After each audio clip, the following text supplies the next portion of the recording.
नमस्कार दोस्तों, स्वागत है आपका YouTube चैनल हिंदी भाषा के इस अंक में।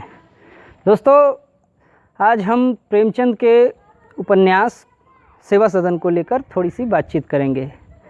प्रेमचंद श्रृंखला के अंतर्गत यह मेरा तीसरा वीडियो है।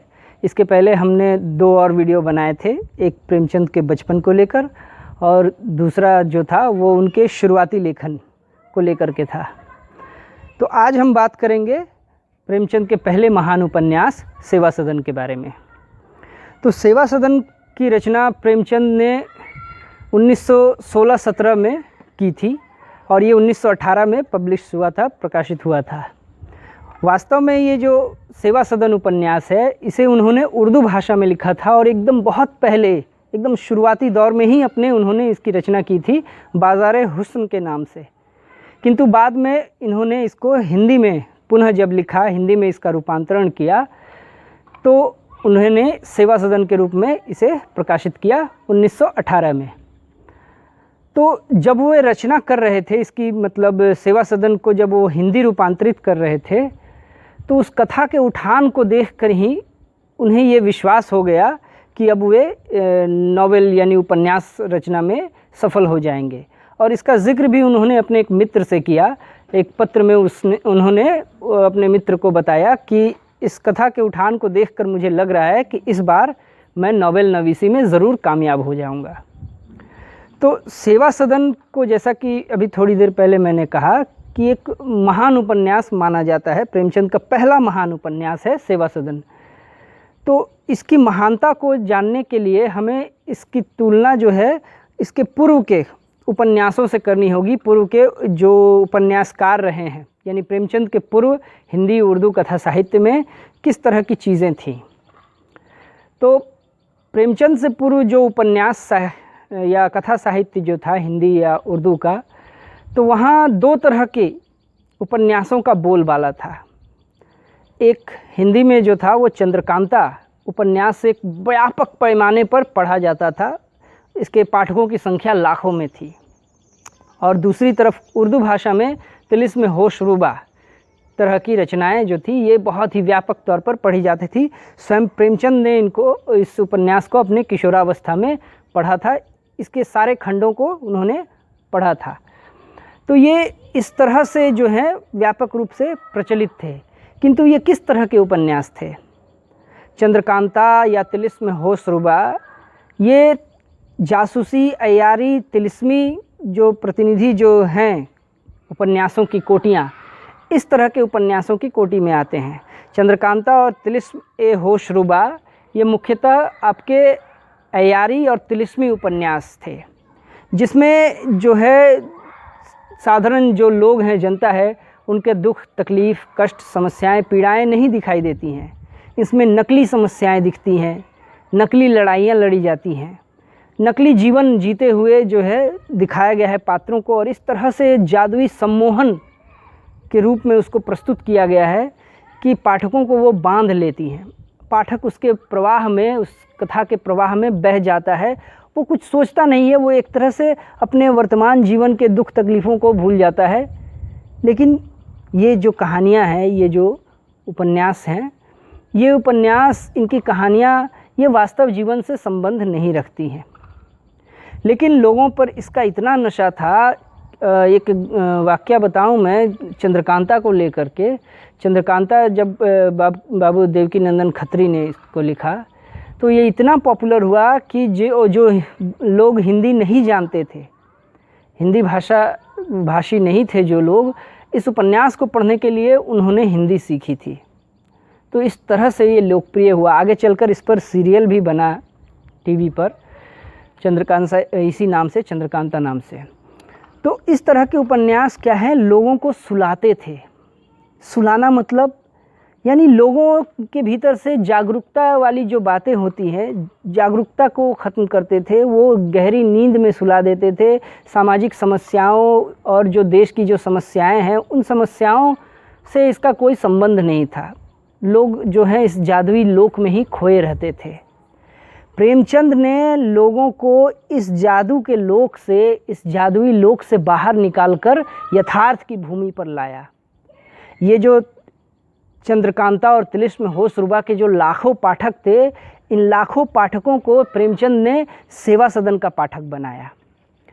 तो सेवा सदन की रचना जो है ये एकदम बिल्कुल अचानक से नहीं हो गई। हालांकि ये जो आया उपन्यास हिंदी साहित्य में जब आया, इसका पदार्पण हुआ, इस उपन्यास का प्रकाशन हुआ, तो लोगों को लगा कि बिल्कुल एक नई चीज़, एकदम पूरी तरह से नई चीज़ आ गई है, यानी पहले ऐसी कोई भी चीज़ नहीं थी।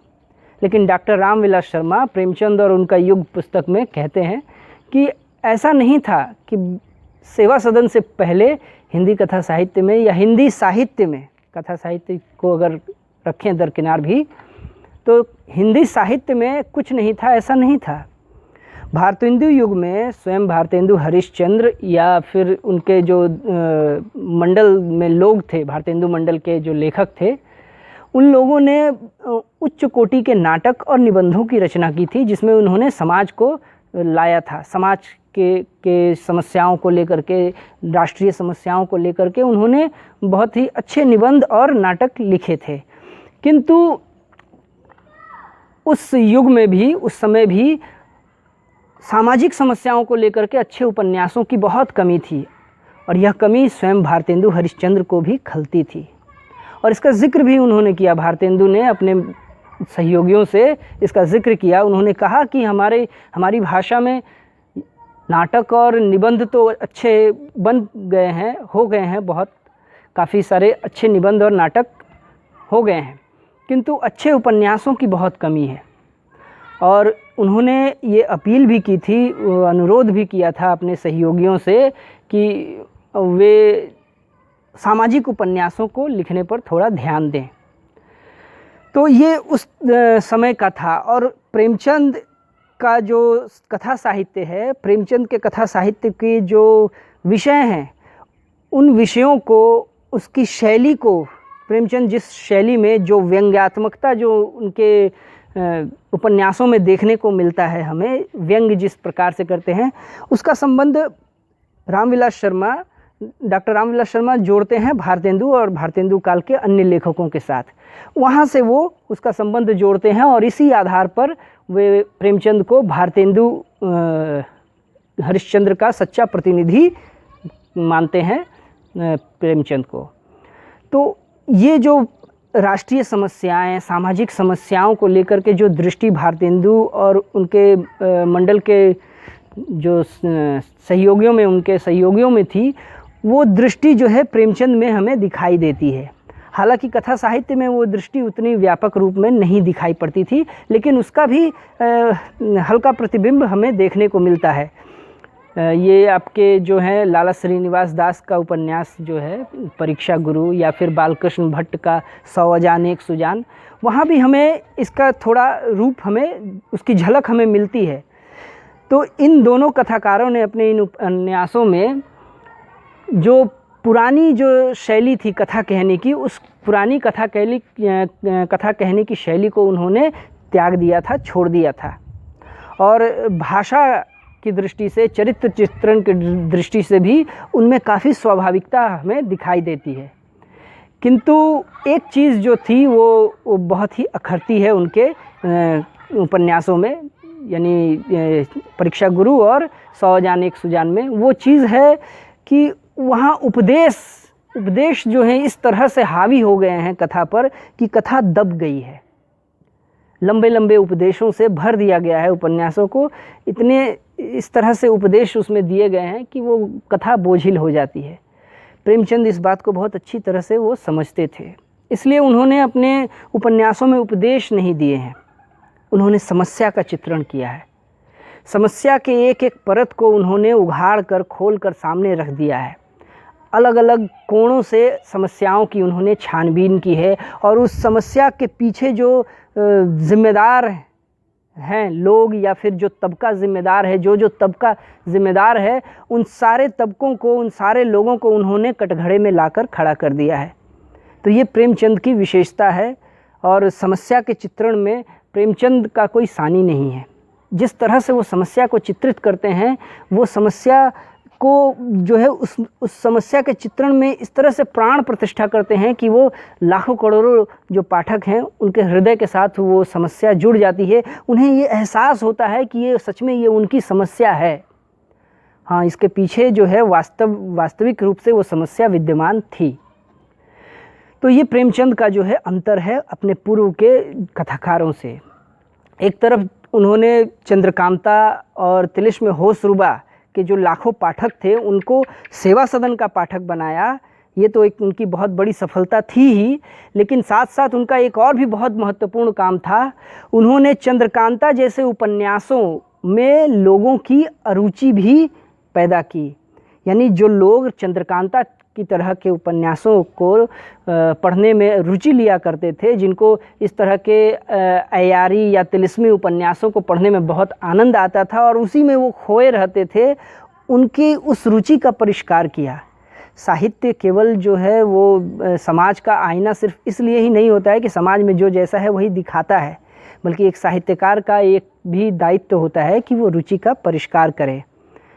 क्योंकि रुचि की आड़ लेकर कहते हैं ना कि डिमांड है, लोगों का यही डिमांड है, मांग है, तो मांग को आधार बनाकर लोग जो हैं बहुत ही वल्गर चीज़ें प्रस्तुत कर देते हैं, जिसमें कोई जो है उन्नत जो है एक उदाहरण नहीं मिलता है, समाज की जो है धड़कन नहीं उसमें होती है, और सिर्फ जो है सिर्फ उथलेपन को थोपा जाता है उनके ऊपर, और जो है एक तरह से माने अश्लीलता थोप दी जाती है। तो उन सब चीज़ों को दूर करना, रुचि का परिष्कार करना भी ये साहित्यकार का बहुत बड़ा दायित्व है, कर्तव्य है, और प्रेमचंद जी ने इस दायित्व को बखूबी निभाया है। उन्होंने चंद्रकांता के पाठकों को सेवा सदन का पाठक बनाया, यानी उन्होंने तिलिस्मी, अयारी, एक जादुई, एक काल्पनिक दुनिया में जीने वाले या उसी में सुख या आनंद लेने वाले लोगों को उन्होंने यथार्थ की भूमि पर लाकर खड़ा कर दिया और देश समाज के समस्याओं से उनको रूबरू कराया।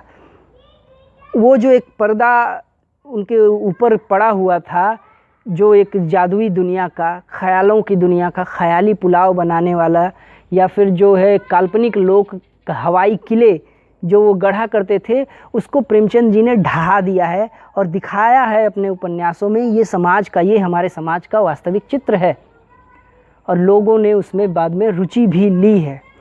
आमतौर पर लोग ऐसा सोचते हैं कि लोगों की जैसी मांग है वैसी हम चीज़ें प्रस्तुत करें, किंतु वास्तव में बात ये नहीं है। बहुत सारी मांग ऐसी भी होती है लोगों की जो प्रकट नहीं दिखती है, वो छुपी होती है, दबी होती है। हर आदमी चाहता है, पूरा समाज, कोई भी ऐसा समाज हो इस दुनिया का, देश का, दुनिया का, कहीं का भी समाज हो, वो समाज जो है वो प्रगतिशील चीज़ों को, यथार्थवादी चीज़ों को जो है वो पसंद करता है। उसकी वो मांग होती है, लेकिन वो मांग प्रकट रूप में दिखती नहीं है। जब वो चीज़ें, कोई एक समर्थ कलाकार जब उस चीज़ को, उस पक्ष को लेकर सामने आता है तो लोग उसे स्वीकार करते हैं, और प्रेमचंद के संदर्भ में ये बहुत ही बिल्कुल हमें सटीक दिखाई पड़ता है। इसी तरह से आगे भी और भी जो लेखक हैं उन्होंने भी ऐसा उदाहरण प्रस्तुत किया है। तो प्रेमचंद जी अपने पूर्ववर्ती लेखकों से कई मायनों में भिन्न थे, लेकिन वो पूरी तरह से अलग एकदम नहीं थे। हम नहीं कह सकते कि एकदम बिल्कुल ये एकदम नई तरह का एक मनुष्य आ गया, एक नई तरह की सोच लेकर आ गया। वो सोच पहले भी थी, भारतेंदु युग के लेखकों में वो सोच दिखाई पड़ती थी, लेकिन उस सोच को उन्होंने जो रूप दिया, उस रूप देने का माध्यम उन्होंने दूसरा बनाया। मूलतः वो नाटक थे और निबंधों में उन्होंने अपने उस प्रगतिशील सोच का परिचय दिया था। तो प्रेमचंद सेवा सदन में आते हैं तो कौन सी ऐसी बातें हैं जो प्रेमचंद को इतना जो है चहेता बना देती है, हमारे समाज का, हिंदी साहित्य का इतना चहेता लेखक बना देती है। तो प्रेमचंद जी ने तिलिस्म होशरुबा पढ़ा, उसके सारे खंड पढ़े, और वो अच्छी तरह से वाकिफ़ थे उस तरह की भाषा का जो एक सम्मोहन पैदा कर देता है, या जिस भाषा में लोगों को बांध लेने की शक्ति होती है। तो प्रेमचंद जी ने उस बांध लेने की शक्ति को उससे सीखा। तिलिस्म होशरुबा से उन्होंने सीखा कि पाठकों को कैसे बांधा जाता है। पाठकों को बांधा, लेकिन उन्होंने पाठकों को बेहोश नहीं किया। प्रेमचंद स्वयं जो है इसके खिलाफ थे। वो मानते थे कि साहित्य का उद्देश्य जगाने का है, वो सुलाने वाला साहित्य नहीं चाहते थे, उसको पसंद नहीं करते थे। उन्होंने सुलाने वाले साहित्य को पढ़ा, लेकिन उस सुलाने वाले साहित्य से भी उन्होंने अच्छी चीज़ें ग्रहण की और उसको जो है लोगों को जगाने में काम उन्होंने अपना इस्तेमाल किया उस चीज़ का। तो वो उन्होंने पाठकों को बांधने के लिए तिलिस्म होशरुबा के शिल्प को, चंद्रकांता के जो है कहन शैली को उन्होंने देखा, लेकिन उसका वर्णन, उसका जो उपयोग उन्होंने किया वो यथार्थ को व्यक्त करने में किया, लोगों को यथार्थ से बांधने में, यथार्थ से जोड़ने में उन्होंने उसका प्रयोग किया। ये एक बहुत बड़ी सफलता है। इतना रोचक है, आप अगर पढ़ा ही होगा आपने या नहीं भी पढ़ा हो जिन्होंने, वे एक बार सेवा सदन को पढ़ कर देखें, एक बिल्कुल आपको बांध लेगा वो उपन्यास। प्रेमचंद के उपन्यासों के पाठक किस तरह से, कहाँ कहाँ कौन कौन से लोग थे, इसके बारे में रामविलास शर्मा एक बार उन्होंने कहा था कि अगर जानना हो प्रेमचंद की लोकप्रियता को तो वो सेवा सदन की उन पुरानी प्रतियों को देखा जाना चाहिए जो उस वक्त प्रकाशित हुई थी।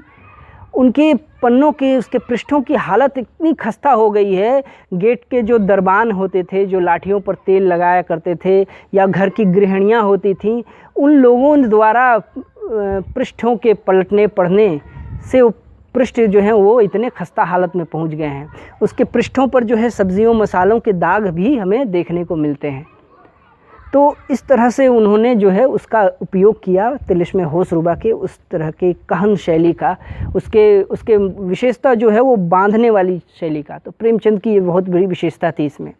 लेकिन इससे भी बहुत बड़ी विशेषता जो थी सेवा सदन, जिस कारण से महान बना, कि प्रेमचंद से पूर्व जितने भी कथाकार रहे हैं, बहुत सारे उपन्यास लिखे गए हैं नारियों के सतीत्व के ऊपर, पति सेवा के ऊपर, उसके त्याग बलिदान के ऊपर बहुत सारे उपन्यास लिखे गए हैं, नाटक लिखे गए हैं।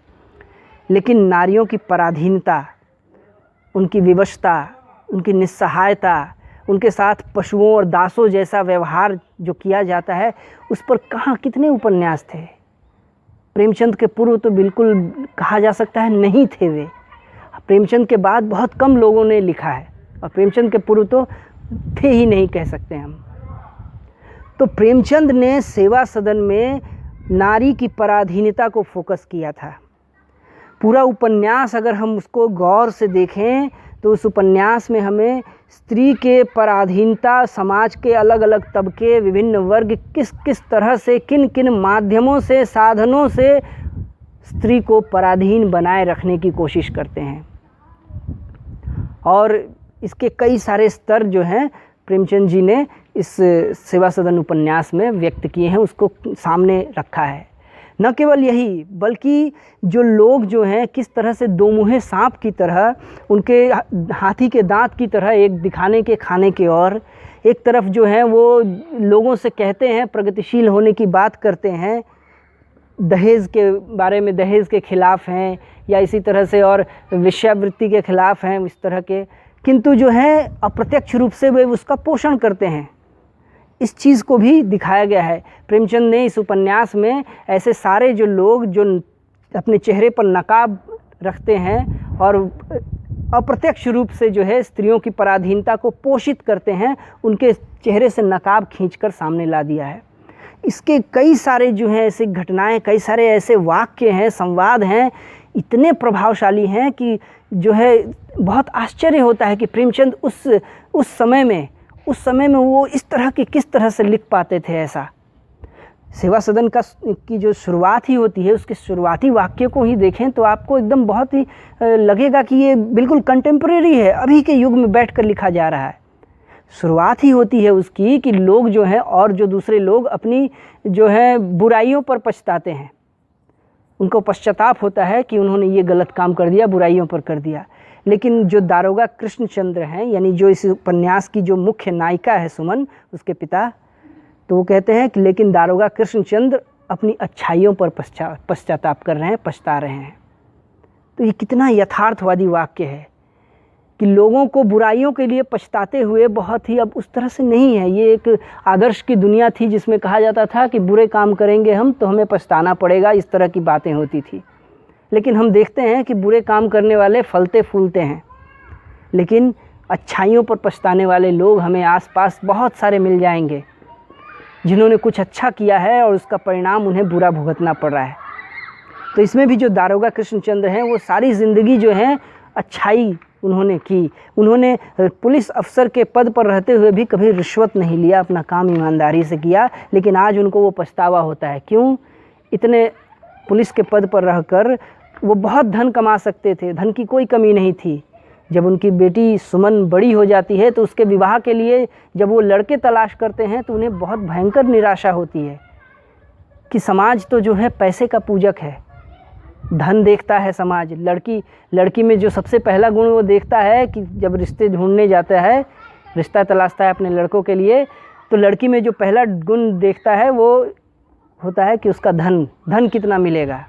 फिर उसके वर्ण देखे जाते हैं, उसका वर्ग देखा जाता है।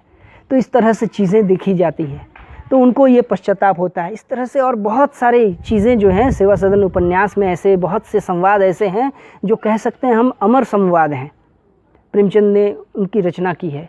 और सुमन का चरित्र तो इतना उन्नत है, इतना ऊंचा है, और बिल्कुल भी मतलब कह सकते हैं हम कि प्रेमचंद के जो स्त्री पात्र हैं वो अन्य जो कथाकार हैं, यहाँ तक कि उनके बाद के भी जो कथाकार हैं उनमें भी, और यहाँ तक कि और जो दूसरे जो प्रसिद्ध अन्य भाषाओं के जो बड़े लेखक हैं, शरत चंद्र का नाम मैं लेना चाहूँगा, बंगला के बहुत महान उपन्यासकार हैं।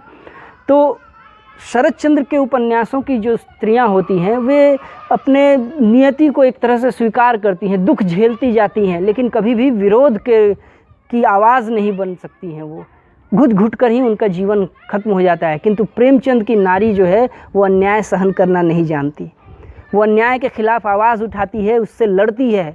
भले ही उस लड़ाई में लड़ते लड़ते वो टूट जाए, लेकिन वो हार नहीं मानती, वो लड़ना नहीं छोड़ती है। और केवल वो स्वयं अपने लिए ही नहीं लड़ती है, बल्कि वो दूसरों के अधिकार के लिए भी लड़ती है। तो ये प्रेमचंद के नारी पात्र की भिन्नता है अन्य जो दूसरे कथाकार हैं उनके नारी पात्रों से, और सेवा सदन में इसका हमें देखने को मिलता है, इसकी झलक देखने को मिलती है। तो और भी बहुत सारी बातें हैं इस उपन्यास की। ये उपन्यास कई कारणों से महान उपन्यास माना जाता है, और इसका श्रेय जो है जो मिलता है इसे, ये बिल्कुल इसके ये पूरी तरह से योग्य है। तो आज के इस वीडियो में हम बस इतना ही रखते हैं। अगली जो वीडियो होगी प्रेमचंद के ऊपर केंद्रित, इसमें हम सेवा सदन पर चर्चा करेंगे और एक विशेष जो होगा टॉपिक को लेकर के, एक विषय को लेकर के, सेवा सदन के अंतर्गत एक विषय को लेकर के विषय केंद्रित चर्चाएं होंगी। हो सकता है और 2 या 3 वीडियो और इस पर हो। तो आज के लिए इतना ही, इजाज़त दीजिए।